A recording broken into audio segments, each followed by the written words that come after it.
Hey, what's going on, guys? My name is Tamer, and welcome back to another episode of iTalk Tech. So, I hope you guys are having a wonderful Independence Day weekend. Happy Canada Day to whoever is in Canada. Shout out to you guys. But today, I'll be giving you guys my top 5 favorite Android apps as of 2015. Since we're in July, we'll mark halfway past the year, so I thought it would be a great time to show you guys my top 5 favorite Android apps. So the first app should already be popped up on my screen. Let me just unlock my phone. And the first app we have that's Kittens. That's a cat. That's how did this get on here? This is not right. Yeah, who watches cats anyway? Okay, my background doesn't help my case either. This is kind of awkward. All right, let me technical difficulties here. We are currently experiencing technical problems. Please sit by.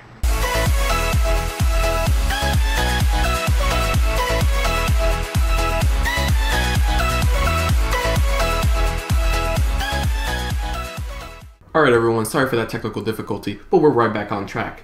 So here's a little folder of my top 5 apps, and the first one, as you can see, is called Twilight, not like the movie. So if you're anyone like me, you use your phone a bunch during the night, and for some unknown reason, you can't go to sleep after it, and that's partly due because your phone screen displays a lot of blue light, which prevents your brain from thinking that it's sleepy. So what this app Twilight does is that it filters out that blue light, giving you red light, making it much more easier to go to sleep during the night, which is very useful because it does get struggling a lot of times.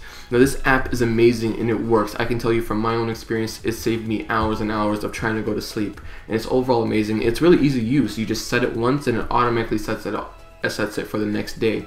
So very easy to use. You barely have to use any system navigation. So all you're gonna do, let me just try to zoom it up a little closer right here.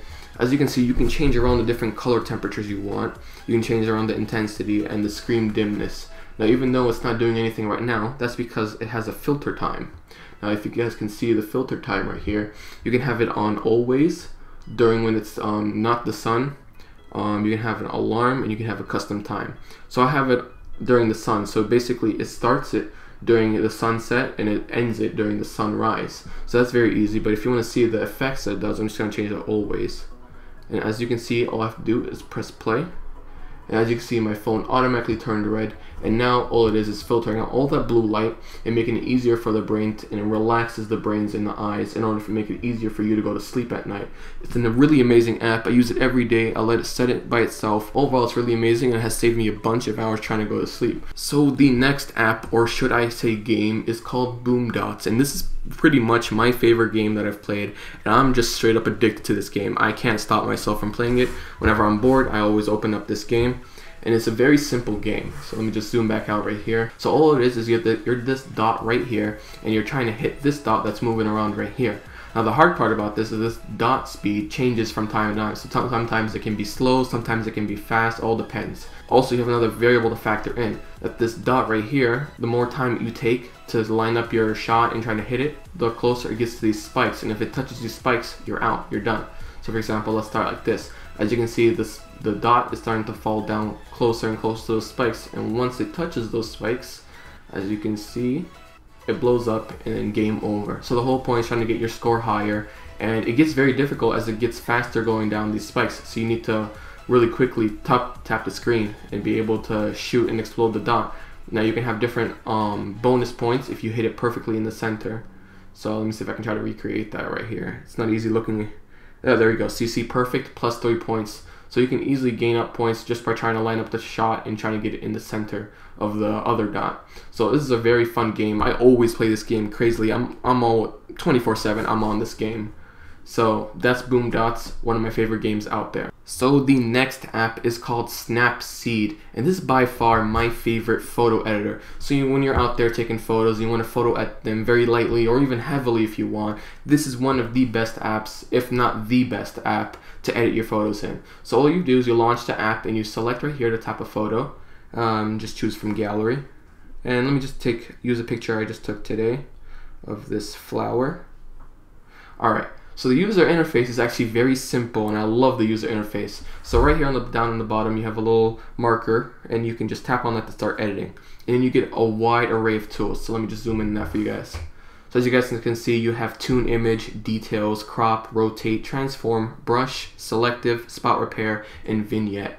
So all I'm going to do right now is going to call tune image. So now if you look at the bottom, it says brightness, and we can mess around with the brightness of this picture just by going left to right. So as you can see, right makes it brighter, left makes it dimmer. Very easy user interface, and you can see the graphic down here matches the brightness. So as you can see, it still moves. Now the good thing about this, I love the layout of the user interface, as all you have to do is just tap on the screen and move up and down, and you get like a sub setting. And I love this. You can choose around between brightness, contrast, saturation, ambience, shadows, highlights, and warmth. So for example, let's say I wanted to kick up saturation a little bit. All I have to do is go left to right, and it saturates it for me, or going left desaturates it and basically makes it black and white.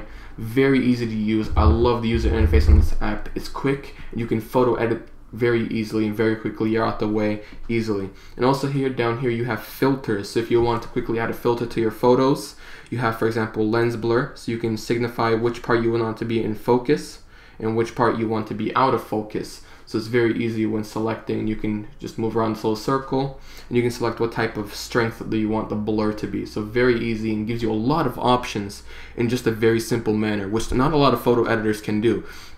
A lot of them are very cramped with features and they're all over the place. This one makes it very easy and puts in sub settings, making it very easy to adjust saturation, all that type of things. So very easy photo editor. I recommend this to anybody looking to edit their photos very lightly. It gives you a much more professional look for your photos, and it's a really great app. So speaking of photos, my next favorite app is called Google Photos. Now the great thing about Google Photos is that for people like me that take a bunch of pictures on the go, we use up our memory like this. It literally goes up that quick, and you have to be refilling SD cards or getting another phone possibly that has more onboard storage. Well, the good thing about Google Photos is that once you take a picture, it automatically uploads it to the internet into your Google account. So that way you have basically unlimited photo uploads, and it's all in the cloud, so it never gets deleted or never gets lost.